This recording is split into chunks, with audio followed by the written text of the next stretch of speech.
আপনার নিজের হাতে নষ্ট হওয়া সবচেয়ে দামি জিনিস কি ছিল? নিজের জীবন।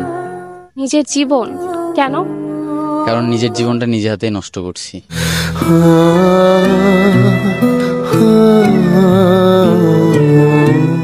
তো এখন আমার সামনে আছে একটা ভাইয়া, ভাইয়াকে একটা প্রশ্ন করতে চাই, সেটা হচ্ছে আপনার নিজের হাতে নষ্ট করা সবচেয়ে দামি জিনিস কি ছিল?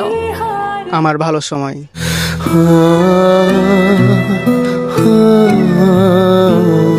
তো এখন আমার সামনে আছে একটা ভাইয়া, ভাইয়াকে একটা প্রশ্ন করতে চাই, সেটা হচ্ছে তোমার নিজের হাতে নষ্ট করা সবচেয়ে দামি জিনিস কি ছিল? আমি নিজেই। তুমি নিজেই? কেন? আজকের এই পরিস্থিতির জন্য আমি নিজেই দায়ী।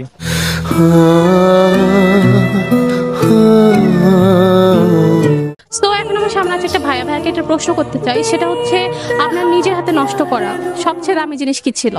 আমার জীবন। আপনার জীবন? কেন? আব্বু মারা যাওয়ার পরে আমার জীবনটাকে আমি আর গুছাইতে পারিনি।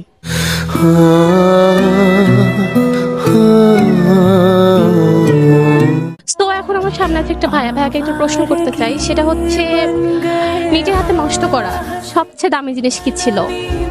বাবা মার আশা ভরসা। বাবা মার আশা ভরসা? কেন? কারণ বিভিন্ন কারণে তাদের মন ভেঙেছি তাই।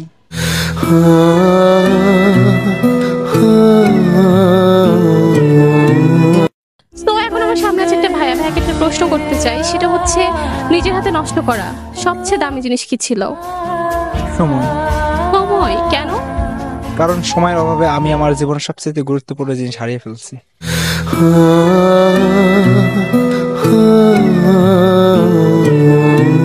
সো এখন আমার সামনে আছে একটা ভাইয়া, ভাইয়াকে একটা প্রশ্ন করতে চাই, সেটা হচ্ছে নিজের হাতে নষ্ট করা সবচেয়ে দামি জিনিস কি ছিল? আমার পড়ালেখা। পড়ালেখা? কেন? কারণ লকডাউনের কারণে করোনা ভাইরাস আসার পরে আমার পড়ালেখা সম্পূর্ণটাই নষ্ট হয়ে গেছে।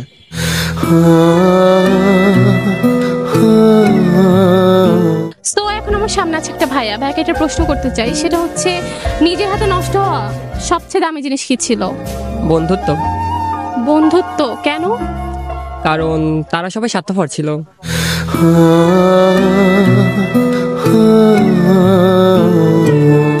তো এখন আমার সামনে আছে একটা ভাইয়া, ভাইয়াকে একটা প্রশ্ন করতে চাই, সেটা হচ্ছে নিজের হাতে নষ্ট হওয়া সবচেয়ে দামি জিনিস কি ছিল? সিগারেট।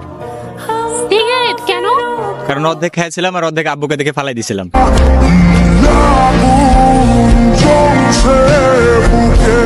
তো এখন আমার সামনে আছে একটা ভাইয়া, ভাইয়াকে একটা প্রশ্ন করতে চাই, সেটা হচ্ছে নিজের হাতে নষ্ট করা সবচেয়ে দামি জিনিস কি ছিল? ক্রিকেট লাইফ আমার। কেন? নিজের অবহেলার কারণে এগোতে পারি নাই।